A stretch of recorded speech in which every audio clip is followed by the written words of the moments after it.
चर्चा पर वापस लौट रहे। जालंधर में भी अमृतपाल पर एफआईआर दर्ज कर ली गई है।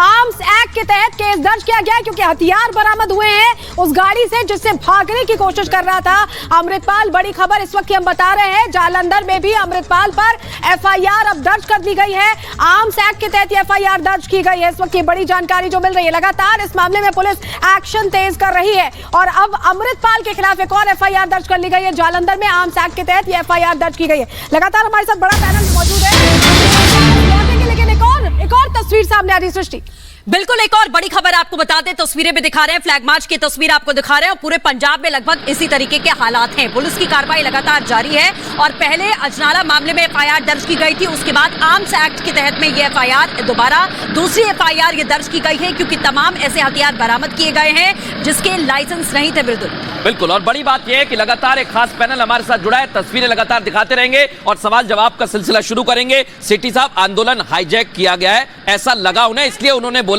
बड़ी बात है। बिल्कुल, एक मिनट कर दूं क्योंकि गलत मैसेज देना नेशनल टेलीविजन पे कि हम में से कोई भी किसान के खिलाफ है, बिल्कुल नहीं। हाँ। लेकिन किसान आंदोलन में इंटरनेशनल फंडिंग होती थी और ये वही लोग हैं जो कड़ी मदद करी है। इसमें कोई दो राय नहीं है। एक एक कमेंट अजय जी और विनय जी का। एक मिनट सर, आपकी बात उसका आधा समय आधा नहीं, आप आधे से और ज्यादा ले लीजिए, आधे से और ज्यादा ले लीजिए, मना नहीं कर रहा मैं। हमारी इंटेलिजेंस कहाँ थी जब किसान आंदोलन था? हाँ। हमारा सवाल यह है, इंटेलिजेंस कहाँ थी? और जिस प्रकार से कई बार क्या होता है, आंदोलन को बदनाम करने का भी प्रयास किया गया। इंटेलिजेंस ने तो उस समय भी इनपुट दिया था जब हमला हुआ था, वहां रॉकेट चले थे पंजाब में। नहीं, सलोनी क्या क्यों गिरफ्तार हुआ? नहीं, उस समय कार्रवाई के लिए इनपुट दिया था, उस समय सरकार ने शायद एक्शन नहीं लिया। सरकार ने एक्शन नहीं लिया। आप दोनों को, आप केंद्र को भी और आप सरकार को कटघरे। सुनिए मृदुल, केंद्र सरकार और राज्य सरकार, मैं आपके चैनल के माध्यम से अपील करता हूं एज ए कांग्रेस कि कृपया करके इस पर राजनीति ना करें और इस मुद्दे को समाप्त करें। जैसे हमारे टाइम में मुद्दे समाप्त होते थे, हमारी स्वर्गीय प्रधानमंत्री की शहादत भी हुई इस मुद्दे पे। ठीक है सेठी साहब, उनका जिक्र प्रीति पांडे का जिक्र, ठीक है सर वापस सर, अभी वो समय नहीं है सर।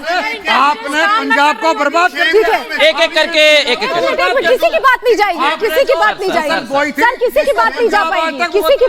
आप दोनों शांत हो जाइए। विनय जी कुछ कहना, चलो आप देखो प्रश्न कोई नहीं, आपको विनय जी विनय जी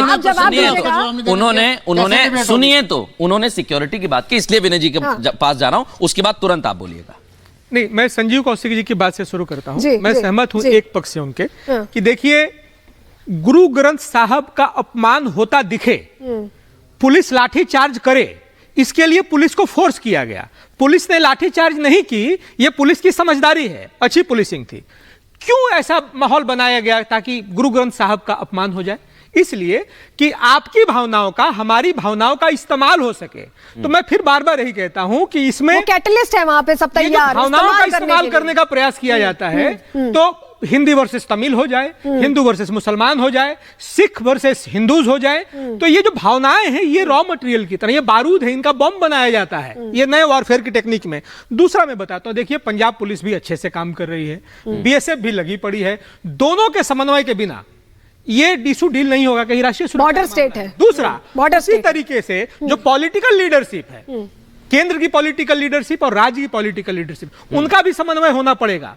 दूसरा, ये उसी समय की पॉलिटिकल लीडरशिप थी स्टेट की, उसी समय की पंजाब पुलिस थी जिसने उस समय इस उफान पर था खालिस्तान रेफरेंडम और उसको कंट्रोल किया था। एक अंतिम बात कहता हूं, देखिए किसान आंदोलन को कोई नहीं कह रहा है कि वो देश विरोधी आंदोलन है, लेकिन आप जो इंटेलिजेंस की बात कहते हैं तो मैं बोलता हूं थोड़ा इंटेलिजेंस हम लोग लगाते हैं। अभी नवंबर में सीपीआई माओइस्ट का प्रेस रिलीज आया है, 8 पन्ने का प्रेस रिलीज है। मुझे यही दिक्कत लगता है कि पॉलिटिकल लोग पढ़ते नहीं, उस प्रेस रिलीज को पढ़िए, पब्लिक डोमेन में मैं देता हूं। सीपीआई माओइस्ट ने अपने प्रेस रिलीज में यह बोस्ट किया है, यह सेलिब्रेट किया है कि जो किसान आंदोलन था यह हमारा सक्सेसफुल आंदोलन था। मैं फिर कह रहा हूं कि किसान आंदोलन जो एक मंच था उसका इस्तेमाल करने की कोशिश तीसरी ताकतों ने की, और आप अगर किसान आंदोलन के प्रति सहानुभूति रखते हैं तो इस बात को भी मानिए कि ऐसा प्रयास हुआ। जवाब दीजिएगा।